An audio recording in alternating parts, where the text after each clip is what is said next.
Introduction. De nos jours, de nombreux musulmans ont du mal à trouver un soutien émotionnel dans leur vie quotidienne. L'islam enseigne aux musulmans à rechercher l'aide et le soutien d'Allah, le Très-Haut, à travers son obéissance sincère. C'est la seule façon d'atteindre un caractère noble et d'obtenir un soutien véritable et durable dans ce monde et dans l'autre. C'est pourquoi ce livre traitera de ce concept et d'autres qui lui sont liés. Adopter des caractéristiques positives conduit à la tranquillité d'esprit.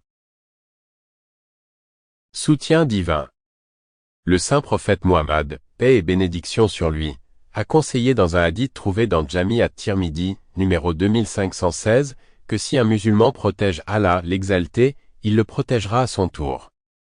Cela signifie que si l'on respecte les limites et les commandements d'Allah, le Très-Haut, ils seront protégés par lui. On peut y parvenir simplement en accomplissant les commandements d'Allah, le Très-Haut, en s'abstenant de ses interdictions et en affrontant le destin avec patience. Chapitre 9 At-Taba verset 112. Et qui observe les règles établies par Allah. Et annonce la bonne nouvelle aux croyants.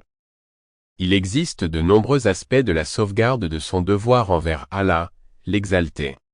L'un des plus grands devoirs à sauvegarder est celui des pactes et des promesses faites avec Allah, l'exalté et les gens.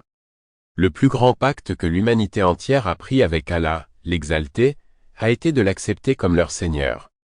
Chapitre 7 Al-Araf, verset 172. Et rappelle-toi quand ton Seigneur prit des fils d'Adam, de leurs reins, leur descendance et les fit témoigner d'eux-mêmes, leur disant, « Ne suis-je pas votre Seigneur ?» Ils dirent, « Si nous avons témoigné. » Cela signifie que l'on doit obéir à Allah, l'exalté, et à ceux qui mènent à son obéissance. Mais si l'on obéit à quelqu'un et que cela entraîne la désobéissance à Allah, l'exalté, alors on a rompu sa promesse et on a pris un autre pour Seigneur. Chapitre 45 Al-Jathiya verset 23. As-tu vu celui qui a pris pour Dieu son propre désir? Un autre exemple est la sauvegarde de la prière obligatoire. Cela a été mentionné à plusieurs reprises dans le Saint-Coran et dans les hadiths du saint prophète Muhammad, que la paix et les bénédictions soient sur lui.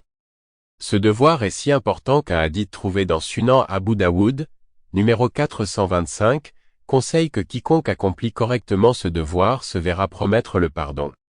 Mais celui qui ne respecte pas ces prières obligatoires n'a aucune garantie de pardon. La préservation des prières obligatoires est indiquée dans un autre hadith, trouvé dans Sunan Ibn Majah, numéro 277. Le saint prophète Muhammad, paix et bénédiction d'Allah sur lui, a conseillé que seul un vrai croyant préserve ses... Sample complete. Ready to continue?